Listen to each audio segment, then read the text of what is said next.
نفس کو پاک کرنے کے 3 طریقے ہیں۔ انسانی بدن میں نفس ایک ایسا چور ہے جو انسان کو خدا کی طرف مائل نہیں ہونے دیتا۔ یقیناً نفس بندے اور خدا کے درمیان حجاب اکبر ہے۔ حدیث مبارکہ میں ہے کہ حضرت محمد صلی اللہ علیہ وسلم نے صحابہ کرام رضی اللہ تعالیٰ عنہم اجمعین سے پوچھا کہ ایسے رفیق کے بارے میں تمہارا کیا خیال ہے؟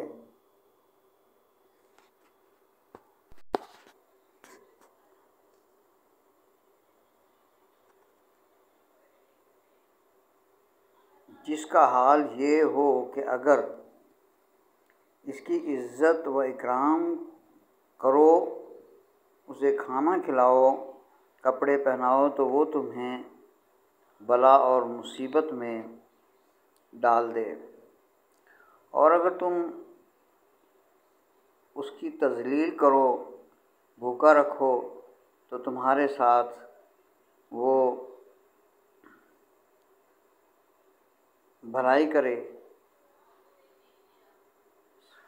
صحابہ کرام رضی اللہ تعالیٰ عنہم اجمعین نے عرض کیا کہ یا رسول اللہ صلی اللہ علیہ وسلم، اس سے برا ساتھی تو دنیا میں کوئی اور ہو ہی نہیں سکتا۔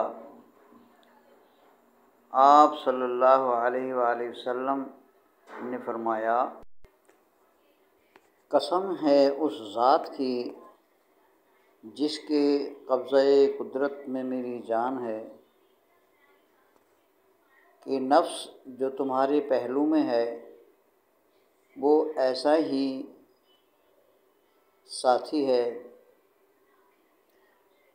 بدقسمتی سے ہم اس کو اپنا دوست سمجھ کر اندر بٹھائے بیٹھتے ہیں۔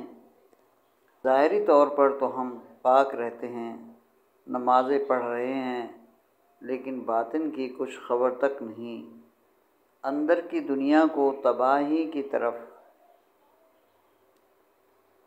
یہ نفس لے کے جا رہا ہے۔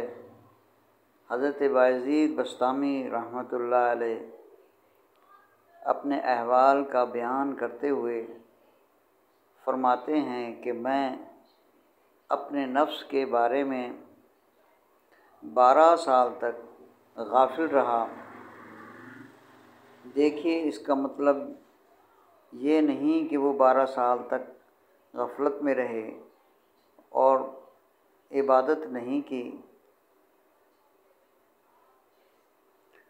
وہ کہنا یہ چاہتے ہیں کہ 12 سال میں نے عبادت اور ریاضت کی، نمازیں پڑھیں، روزے رکھے، تسبیحات کیں، ذکر اذکار کیے۔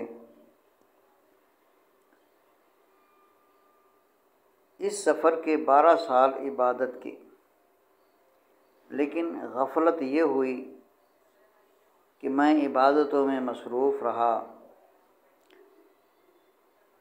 اور نفس میں جھانک کر نہیں دیکھا کہ اس کے اندر کیا کیا خرابیاں ہیں۔ ان خرابیوں کے علاج کی طرف میں متوجہ نہ ہو سکا، مراقبہ نہیں کیا۔ نفس کے احوال، امراض اور نفس کی اندر چھپی ہوئی بیماریوں سے مجھے آگاہی نہیں ملی۔ میرے عزیز بہنوں اور بھائیوں، ہم میں سے ہر شخص اس غلط فہمی میں مبتلا رہتا ہے کہ ہم تسبیح کرتے رہتے ہیں، نماز اور نوافل پڑھتے رہتے ہیں، تہجد پڑھتے ہیں، ذکر اذکار کے حلقوں میں بھی بیٹھتے ہیں، سارا کچھ کرتے ہیں، مگر ہم اپنے نفس میں جھانک کر اس کا ملاحظہ نہیں کرتے کہ نفس کا کیا حال ہے۔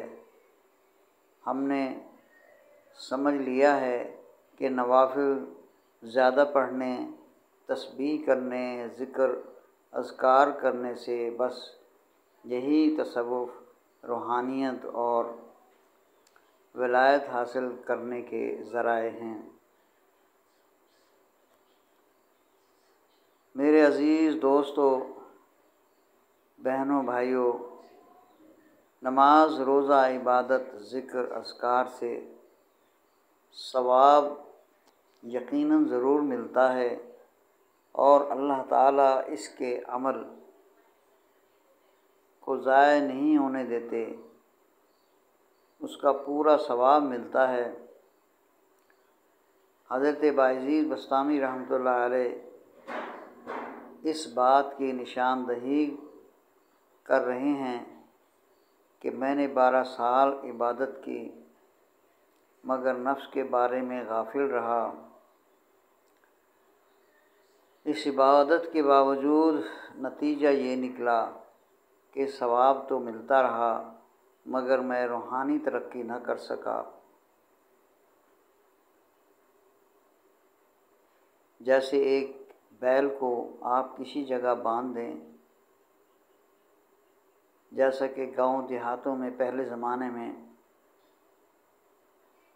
کنویں سے پانی نکالنے کے لیے بیلوں کا استعمال کیا جاتا تھا، اور بیل اس کنویں کے چاروں طرف گردش کرتے تھے اور پانی کے برتن کو کنویں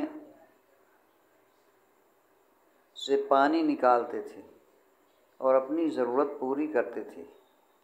بیل بظاہر سفر کر رہے ہوتے تھے لیکن اپنی حدود کے اندر وہ گھوم رہے ہوتے تھے، مگر راستہ طے نہیں ہو رہا ہوتا تھا۔ اسی طرح سے بندہ عبادت بھی کرتا ہے اور تھک بھی جاتا ہے مگر وہ رہتا وہیں کا وہیں ہے، اس کا روحانی درجہ نہیں بڑھتا۔ بہت سے لوگ اس حال میں مبتلا ہیں کہ ساری زندگی عبادت میں بسر کر کے روحانی اعتبار سے ہم وہیں کے وہیں کھڑے رہتے ہیں، ایک قدم بھی آگے نہیں بڑھتے۔ ہم سمجھتے ہیں کہ اتنی عبادت کی، اتنی تسبیحات کی، اتنے ذکر اذکار کیے اور اتنے صدقات و خیرات کیے، نیک اعمال کیے، اب شاید میری روحانی ترقی ہو گئی ہوگی، لیکن ایسا نہیں ہوتا۔ ان سب چیزوں کا اجر، ثواب اپنی جگہ بہت ہے۔ اللہ پاک کسی کا ثواب ضائع نہیں فرماتے۔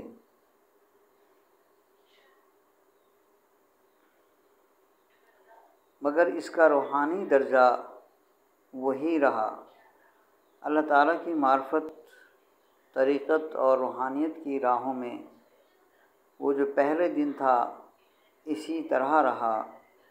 اس کی مثال اس بیل کی سی ہے جو ہم نے اوپر بیان کی ہے کہ وہ گھومتا بھی رہا، سفر بھی کرتا رہا مگر اپنی منزل کو نہ پا سکا۔ اللہ تعالیٰ نے انسان کو اپنی عبادت کے لیے پیدا فرمایا۔ تفسیر ابن عباس میں الا لیعبدون کی تفسیر فرمائی الا لیعارفون، یعنی اپنی معرفت کے لیے انسان کو پیدا فرمایا۔ عبادت مومن کا کام ہے اور حصول معرفت مومن کا مقصد حیات ہے۔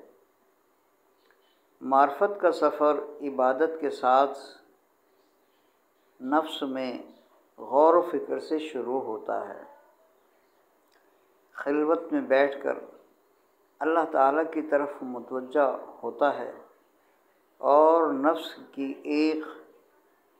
ایک خامیوں اور کمزوریوں کے بارے میں سوچتا ہے، فکر مند ہوتا ہے اور یہ جان لیتا ہے کہ نفس سب سے بڑا حجاب ہے بندے اور اللہ کے درمیان۔ بس وہ مجاہدہ کرتا ہے، نفس کے خلاف کرتا ہے۔ وہ یہ جان لیتا ہے کہ میرے اندر حسد بھی ہے، کینہ بھی ہے، بغض بھی ہے، غصہ بھی ہے، دنیا کی تمام حرص، لالچ بھی ہے، کاہلی اور غفلت بھی ہے۔ ان تمام بیماریوں میں مبتلا ہو کر دنیا کی طرف راغب ہوتا ہے۔ اس کے سامنے خلوت کی بدولت نفس کی بہت ساری بیماریاں ظاہر ہوتی ہیں۔ اللہ فرماتے ہیں کہ قرآن مقدس میں کہ جو میری طرف رجوع کرتا ہے میں اس کو ہدایت دیتا ہوں۔ بس یہ سالک، یہ انسان، یہ مومن اللہ کے حضور میں عاجزی کرتا ہے تو اللہ تعالیٰ اس قول کے مطابق کہ جس نے اپنے رب کو، اپنے آپ کو پہچان لیا یعنی نفس کو، تو اس نے اپنے رب کو پہچان لیا۔ اب اس کے لیے نفس سے جہاد کرنا آسان ہو جاتا ہے۔ اللہ تعالیٰ کی مدد شامل حال ہو جاتی ہے۔ حدیث پاک میں آتا ہے کہ اللہ تعالیٰ جس کے ساتھ بھلائی کا ارادہ فرماتے ہیں اس کو دین کی سمجھ عطا فرما دیتے ہیں۔ حضرت بایزید بسطامی رحمۃ اللہ علیہ نے 12 سال کی عبادت کے بعد نفس کی خرابیاں جاننے کے لیے 6 سال مزید ذکر، اذکار، مراقبہ، تدبر، تفکر کیا، اور ان امراض کو جاننے کے بعد مزید 12 سال اپنے نفس کے ساتھ مجاہدہ کیا، ریاضت کی۔ جب 30 سال عبادت مجاہدات کرتے ہوئے گزر گئے تو دیکھا کہ کافی حد تک نفس کی خرابیاں دور ہو گئی تھیں، مگر ابھی چند باقی تھیں۔ پھر حضرت بایزید بسطامی رحمۃ اللہ علیہ نے باقی ماندہ نفس کی خرابیوں کو دور کرنے میں 5 سال لگا دیے۔ اس طرح 35 سال کے عرصے میں اپنی روحانی بیماریوں سے نجات حاصل کی، قلبی، روحانی، نفسی صحت حاصل ہوئی اور شریعت، طریقت اور حقیقت، معرفت کی منزل پائی۔ اللہ تعالیٰ کا قرب حاصل کیا، معیت الہی، وصال الہی اور مشاہدہ الہی کامل درجے میں حاصل کی۔ اللہ تعالیٰ آپ کے درجات بلند فرمائے اور آپ کی روحانیت سے ہمارے دلوں کو روشن فرمائے۔ آمین۔